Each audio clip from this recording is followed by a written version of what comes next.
Hi, my name is Doug Schneider. Welcome back to Real Hi-Fi. Now, if you watched the previous episode, you'll know I'm taking you on the road, this time to Simaudio, one of the world's leading high-end hi-fi electronics manufacturers. Now, in that previous episode, I talked with Dominic Poupart about the manufacturing capabilities that the company has.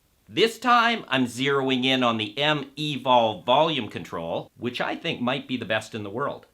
So Dominic, I've often said to people that I think Simaudio might have the best volume control in the business. It goes on your top flight units, preamplifiers and also integrated amplifiers. Yes. It's been years in development and refinement, and when I say the best, not just the way it feels, but also controls the volume. Absolutely. Can you explain how it works and all of its functions? Well, of course.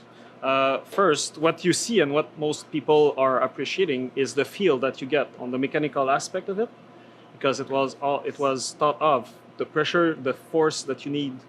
Yeah, I noticed the weight is right. Yes, there's the proper inertia because we machine ourselves. This is made out of an extrusion of aluminum that we get here, and we machine ourselves the knob itself. Okay. To have that proper feel and that proper exact inertia. weight when you turn it. Yeah, the inertia when you spin it, yes. Correct. And then the signal it's an optical encoder that takes into question the position of the... Because it spins pretty freely, but it knows the position. Yes. And then it communicates to microcontroller in the device the actual position it should need to be. Right. And then the microcontroller control at the precise place on the board in the audio signal to have the proper level to be achieved.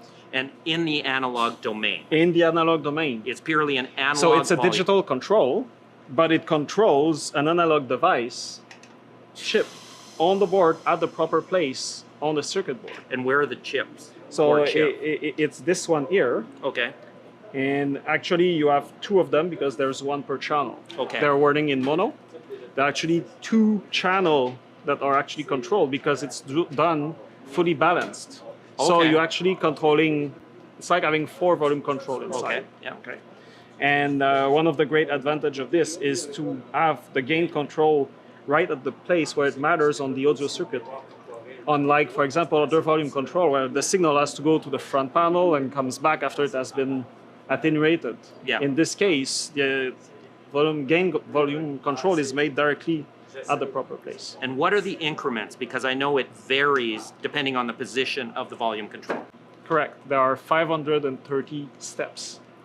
So it allows for 0.1 dB increments. Which is very fine because many volume controls are just down to 0.5 dB. Yeah, and even some are 1. Yes.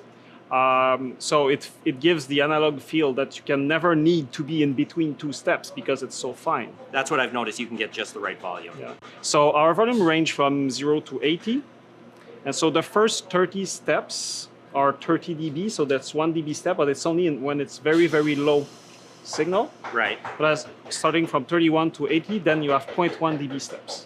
Okay, excellent. Like I said, I've often said this could be the best volume control in the business. It's well thought out. Well, thank you. And one other thing to add, because it makes so many steps, you may not have noticed, but depending on the speed you are turning the knob, I've noticed that.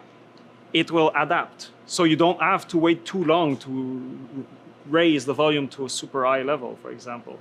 So based on the speed that you're turning it, the software will take this into account and go faster or slower. And if you go very slow, it will go by 0.1 dB step. So you'll never miss a spot. Well, all I can say is I recommend people look at the Simaudio Moon products that have the M-eVol volume control and just try it to see what I'm talking about. Thank you, Doug. Okay, thank you. So that wraps up our little journey to Simaudio. It was different content for Real Hi-Fi, but if you like this type of content, please put that in the comments section below so we know. Also, please subscribe to our channel if you haven't already. And once again, thank you for watching.